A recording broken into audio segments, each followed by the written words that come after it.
मेरे को मन में डाउट था कि कैसे प्रिपेयर करें, क्यों प्रिपेयर करें, कितना सारा कन्फ्यूजन होता है ना स्टार्टिंग में प्रिपेयर करने के टाइम पे। बोर्ड्स भी है भाई, बोर्ड्स को भी करना पड़ेगा, सीईटी का भी करना पड़ेगा। पहले बोर्ड्स करूँ या सीईटी करूँ, सारे क्वेश्चंस, इतने सारे क्वेश्चंस आते दिल में, छोड़ दूँ, जाने दे, ये कर लूँ वो। वेलकम टू माय चैनल और welcome back to my channel. तो आज का हमारा टॉपिक है एमएसटी सीईटी का रोड मैप।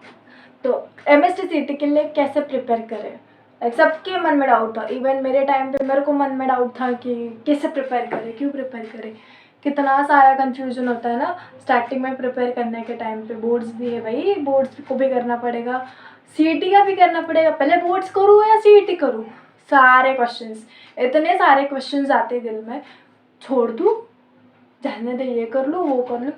बट नहीं, आज मैं आपको सबको रोड मैप बताऊँगी। जो चीज़ें मैंने की उसके अकॉर्डिंग मेरी जो चीज़ें मैंने अच्छी की होगी वो, प्लस जो चीज़ें मैंने नहीं करी और आई रियलाइज्ड वेरी लेट, जब मेरी एग्ज़ाम हो चुकी थी या फिर एग्ज़ाम के बहुत पास में, तब मुझे रियलाइज़ हुआ। तो वो सब चीज़ें मैं आपको बताऊँगी इस वीडियो में। सबसे पहला टॉपिक आता है हमारा प्रिपरेशन कैसे करनी है। उसमें फर्स्ट पॉइंट है कि सिलेबस बहुत इम्पोर्टेंट है। कोई भी एग्ज़ाम को क्रैक करने के लिए उसका सिलेबस पता होना is mandatory, very very important.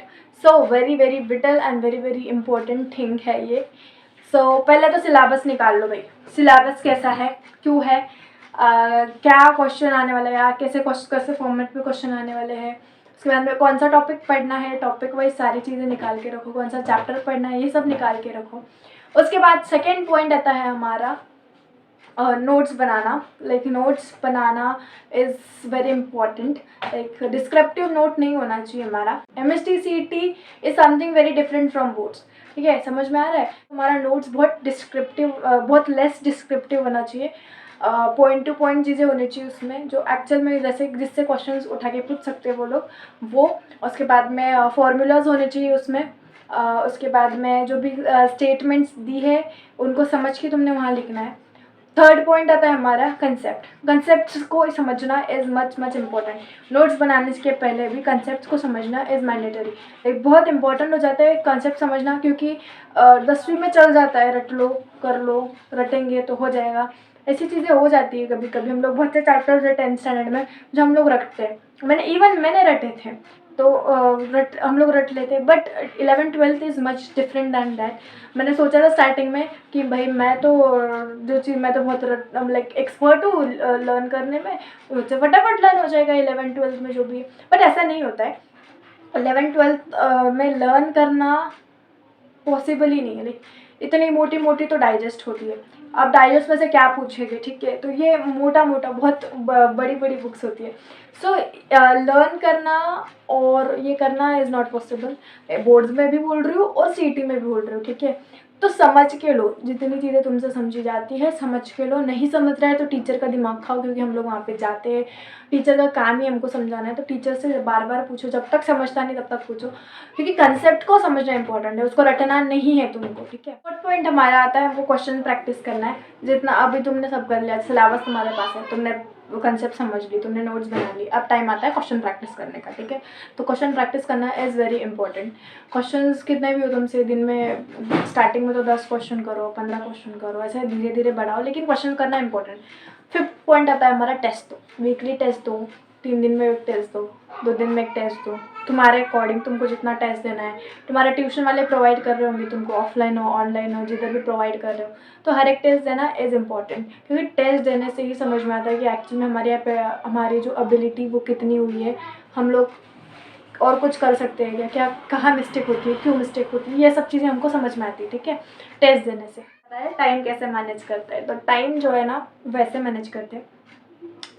दिन में अगर देखो 11th में हो तो तुम्हारे पास 18 से 20 मंथ है। अगर 12th में हो तो तुम्हारे पास 10 से 12 मंथ है। 12 तो नहीं बोल सकती मैं, 8 से 10 मंथ है, ठीक समझ लो तुम्हारे पास पढ़ने के लिए। सो 11th में अगर हो तो दिन में 1 घंटा 2 घंटा सीईटी के लिए निकालो। एंड अगर 12th में हो तो 3 से 4 घंटे 5 घंटे ऐसे पढ़ाई करो। ये एक सॉल्यूशन है। दोनों में भी, लाइक 11th में भी और 12th में भी मैंने 2-2 महीने ऐसे छोड़ दिए, क्योंकि उस टाइम पे तुम प्रैक्टिस करोगे, ठीक है। या फिर 12th में हो तो बोर्ड्स है, उसके बाद में उसकी प्रैक्टिस करनी पड़ती है, तो उन सब चीज़ों के लिए 2 महीने, ठीक है। और उसके बाद में आता है हमारे पास कि बहुत बच्चे होते हैं जो बोलते हैं हम तो जेई नीट करने वाले हैं।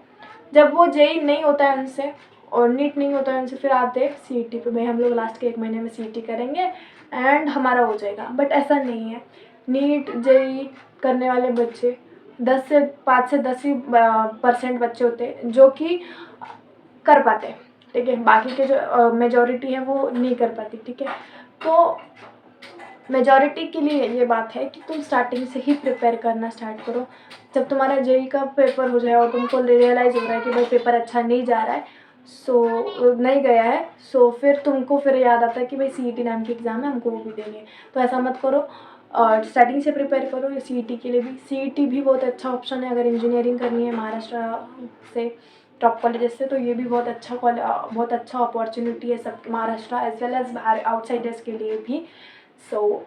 सीईटी को फॉर ग्रांटेड मत लो, सीईटी को सीरियसली पढ़ाई करो। अब बात आती है थर्ड पॉइंट, जो अब बात आती है वो है कि कौन सी बुक प्रेफर करें। तो ऑलरेडी मैंने इस पर वीडियो बनाया हुआ है, लेकिन फिर एक बार लास्ट में बोल देती हूँ कि टेक्स्ट बुक बहुत इंपॉर्टेंट है। टेक्स्ट बुक को लो, फिर उसके बाद में सेकंड आता है प्रेफरेंस, जो भी रेफरेंस बुक है उनको लो।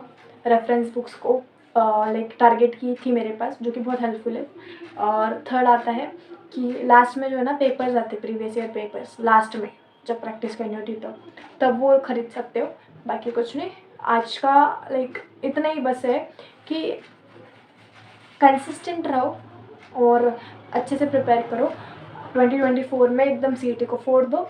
एंड आई होप कि आपको ये वीडियो हेल्पफुल होगी तो like share and subscribe to my channel. जय श्री कृष्णा, राधे राधे।